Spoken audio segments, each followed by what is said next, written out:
Well, welcome back to Partick Hill Station, to the Triang Railways and Hornby Railway Catalogue review. This was the first one that I did last week, and interesting to note that there's an autograph here which I'm trying to figure out if it's Kuno who had signed that. You know, if you look at the Kuno signature on the paintings, there might be some resemblance here, but I'll check that out when I go to George's Trains to see if there's any connection there. So the next thing we're doing now is the Triang Hornby Model Railways Edition 17, which was 12p when it was first issued, 2 shillings and 5 pence. And you know, it's an introduction of 50 years from Hornby trains to Triang Hornby. And here's the various sections that we would be covering.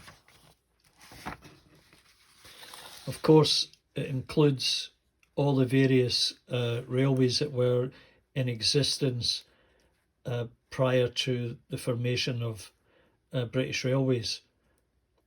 And you know who they all are and the areas that they covered.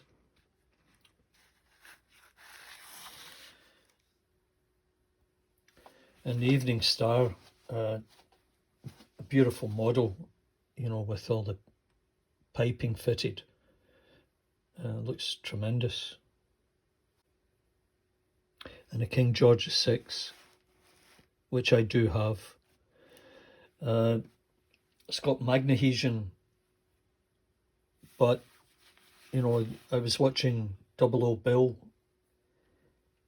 where he was servicing, repairing the Caledonian Railway 123 locomotive, which, as you probably know, also has magnevision, or magnehesion, not magnevision.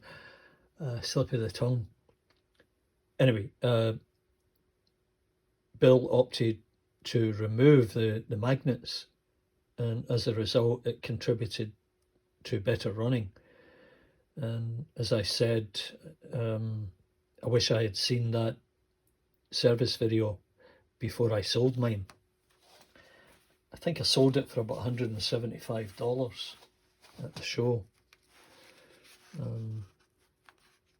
Yeah, that was too bad, but anyway. And then we get into the Princess class and the Coronation, LMS. And I have both of these. And the Great Western Railway locomotives, as I've said before, I don't have these because I never saw them up in Glasgow. The Lord of the Isles R354 and R759N, the Albert Hall.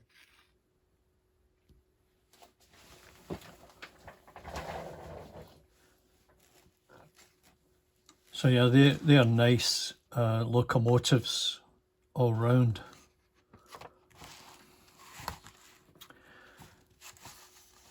And here's back into some more steam locomotives here.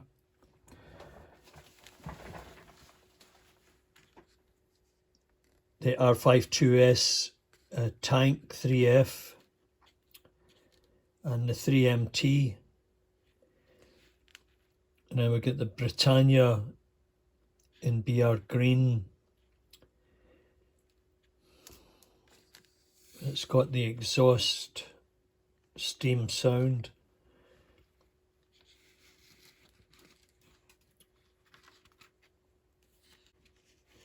So we've got R52S, the 060, and then Nelly below that. And over here we've got the Britannia with the steam sound built in, and the 59S is the 3MT, and a private owner with the number 27 on it. And some nice electric and diesel locomotives. I have one of these in green. Sometimes a little bit problematic. So we've got the 060 diesel shunter here, and then the dock shunter, the ubiquitous dock shunter, and the high mech. I've got all three of those. And then we've got the Type 2 diesel and English electric Type 3, and the AE1 Type AL1 Bobo electric 753.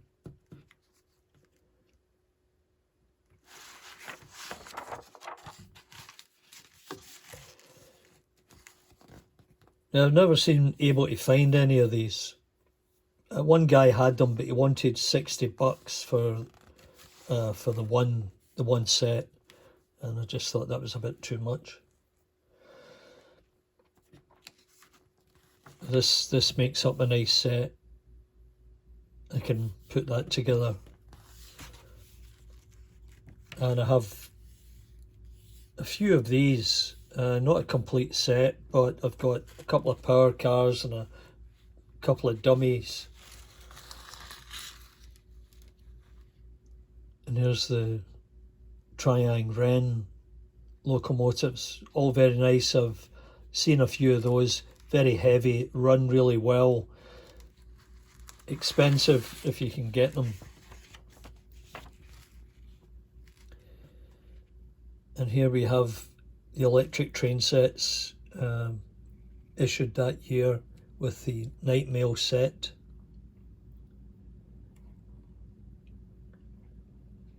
Including a sleeper car. And the goods set.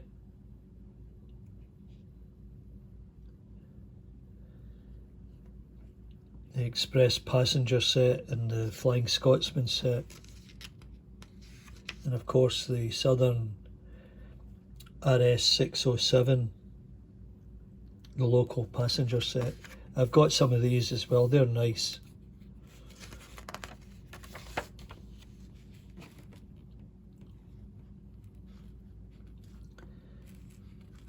Yeah, the high mech looks good pulling these containers. I try and pull my Carabel set, the car transporters, with the high mech, and I clean it, make sure it's nice and clean and running well. Takes a little bit of TLC to keep it going. And a variety of wagons here. Horse wagon, boxcar, grain.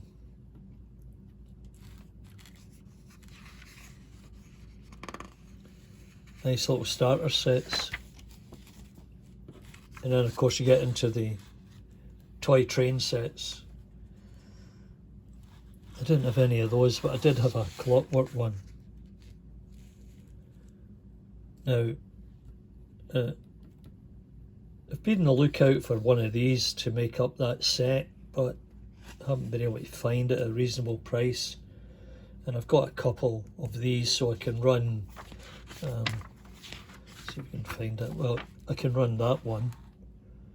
Yeah.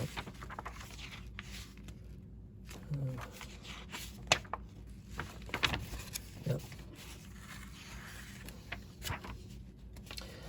And there's all the available coaches at that time. As I say, I have some of these. They're nice behind a Princess. And the Thomson coaches, I've got a rake of those. I don't, they don't have interiors, which is unfortunate. And I'm not sure if you can purchase interiors now. I've got a rake of Pullman cars, which are really nice. I had them out last week. a rare run.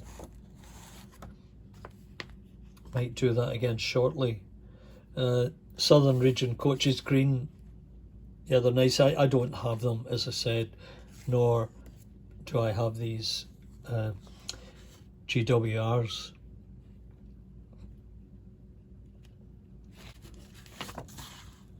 And I'm sure everybody's got at least one of each of these,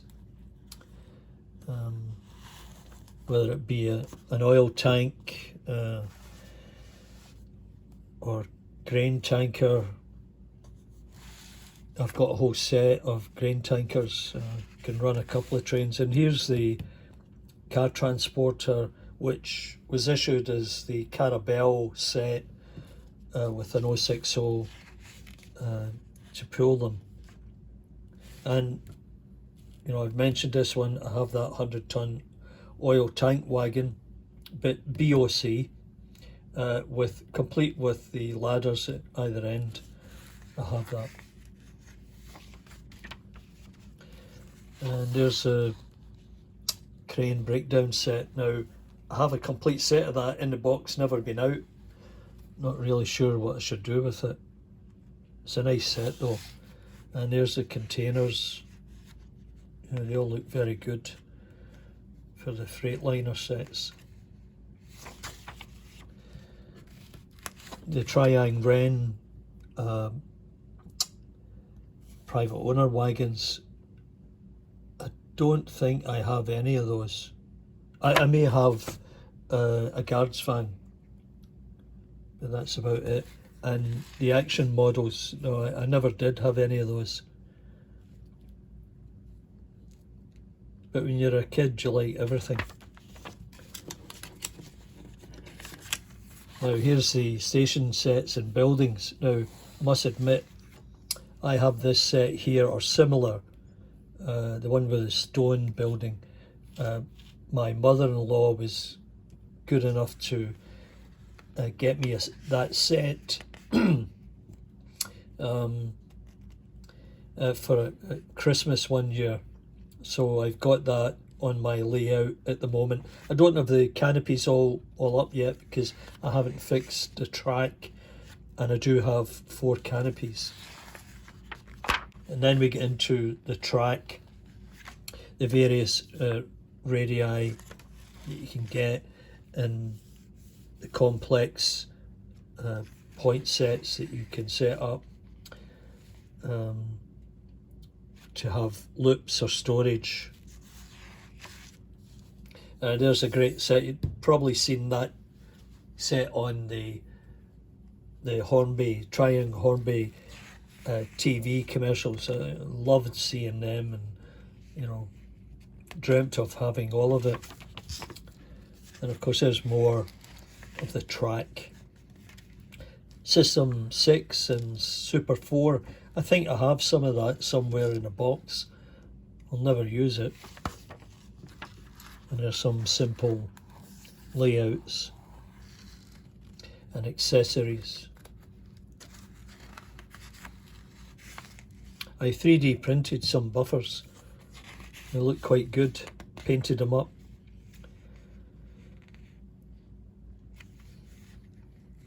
And I may try and 3D print or construct some of these catenary gantries just for effect. And I have one of these, I think. But great looking gantries. I mean, look at that one there. That's just terrific.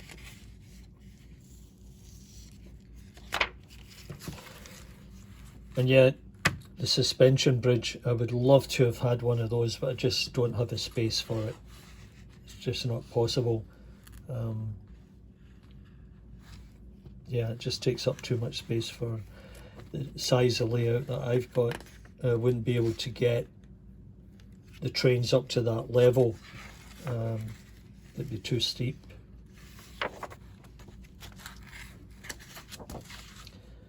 And there you go. I've not seen any of these around recently. Those figures. And there's the wire brush for cleaning the wheels, and the smoke fuel. And you can build these from scratch now, simply enough. And there's all the associated frog kits that you could get in the day. Great stuff. So that's part 2 of my review of Triang Hornby catalogues that I have. And maybe in a week or so I'll do the 3rd one and see how that goes. So thanks very much for watching. Please remember to give me the big thumbs up. You know, subscribe if you can, and drop by more often at Partick Hill Station to see what's going on. I always try and have something different on the layout for you, and you know, have some talking points that you might be interested in. So thanks very much. Bye for now.